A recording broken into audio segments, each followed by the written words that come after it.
کتاب جو ہے وہ کبھی کافی نہیں ہوتی انسان کی ہدایت کے لیے.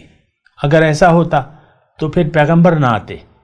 کتاب اللہ تعالیٰ کسی طریقے سے دے دیتا اور بس وہ کافی ہوتی. لیکن کتاب کافی نہیں ہے. پہلے رہنما آیا ہے، کتاب بعد میں آئی ہے.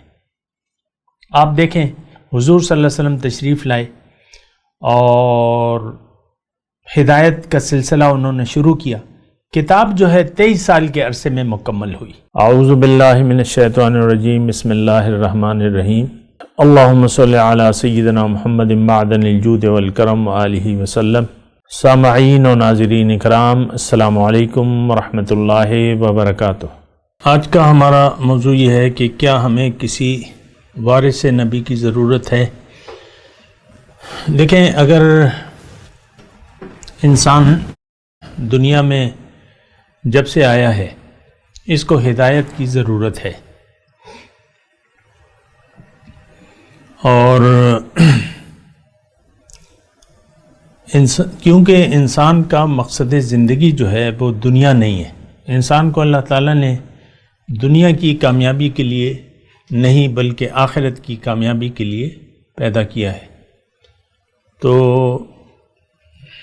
ایک بات تو بالکل واضح ہو جانی چاہیے. ایک تو بات یہ ہے کہ ہم لوگ دنیا کے مغالطے میں مبتلا ہیں، اور تو اب یہ ہے نا کہ ہمیں کسی چیز کا ہوش نہیں ہے. آج کا انسان دنیا کے دھوکے میں مبتلا ہے، اور اسے جو اس کی حقیقی ضرورت ہے اس کا اس کو احساس بھی نہیں ہے اور نہ ہوش ہے. اور آج کا مسلمان جو ہے ایک غافل مسلمان ہے. ہم لوگ اپنے مقصد حیات سے غافل ہیں، اپنی منزل سے غافل ہیں، اپنی کامیابی سے غافل ہیں. اور دوسری بات یہ ہے کہ ہم اس غفلت کے پردے کو ہٹانے کے لیے تیار ہی نہیں ہے. ہم سب لوگ سوئے ہوئے ہیں، اور افسوس کی بات یہ ہے کہ ہم میں سے کوئی جاگنا بھی نہیں چاہتا. یہ بڑے افسوس کی بات ہے. دنیا کا ایک دھوکہ ہمیں لگ گیا ہے کہ دنیا حقیقت ہے، اور اس دھوکے سے ہم باہر نکلنا بھی نہیں چاہتے. یہ بہت بڑا مسئلہ ہے. لہٰذا اب آج کے حالات میں آپ دیکھ لیں، میں نے جو موضوع قائم کیا ہے وارث نبی کی ضرورت، یہ بالکل آپ کے لیے بالکل نیا ایک سوال ہوگا، نئی بات ہوگی کہ اس پہ میں بات کر رہا ہوں.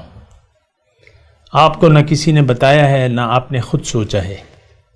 دیکھیں، نبی کی تعلیمات ہوتی ہیں انسان کی کامیابی کے لیے.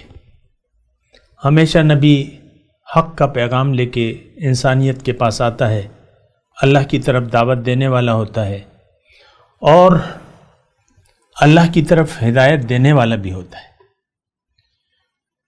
تو پھر یہ ہے کہ اس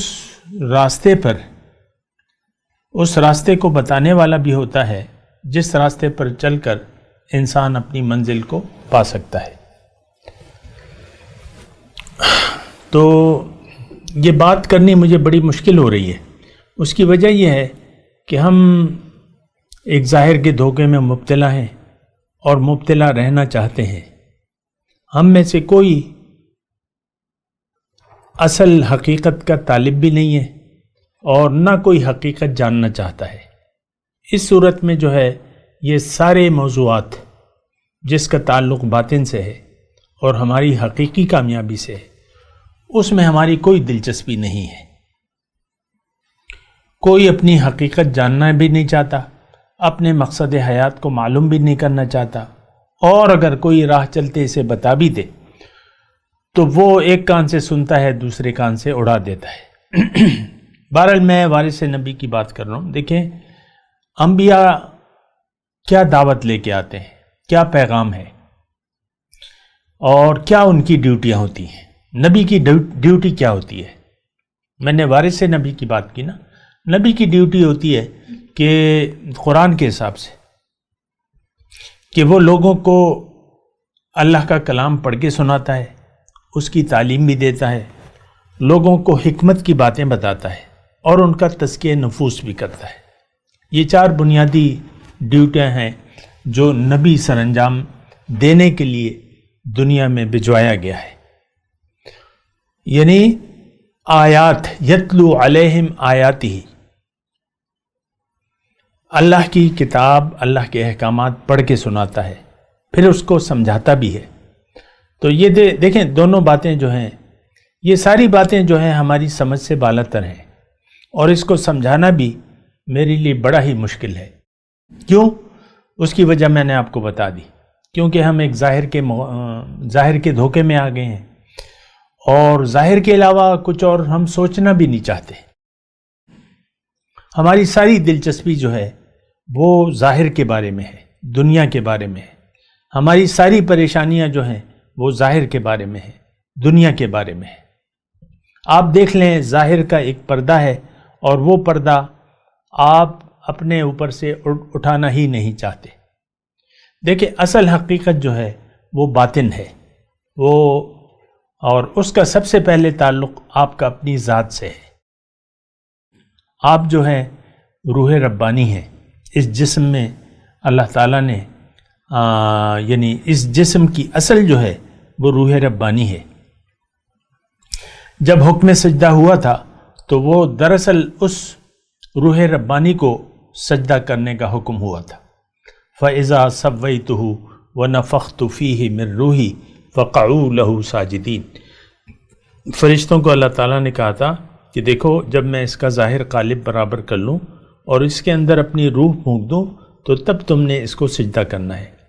بہرحال دیکھیں، ہم لوگ ایک سوئی ہوئی قوم ہیں، اور یہ صدیاں ہو گئیں کہ یہ مسلمان قوم سو گئی ہے اپنے مقصد حیات سے اور اپنی حقیقت سے، غافل ہے. یہ اللہ تعالیٰ نے ہماری بات کی ہے قرآن میں کہ یعلمون ظاہرا من الحیات الدنیا وہم عن الآخرۃ غافلون. یہ لوگ دنیا کی ظاہر کو تو جانتے ہیں، اور جو حقیقت ہے، باطن ہے، اس سے یہ غافل ہیں. بہرحال میں وارث نبی کی بات کر رہا ہوں. وارث نبی کون ہوتا ہے؟ کیا اس کی ضرورت ہے؟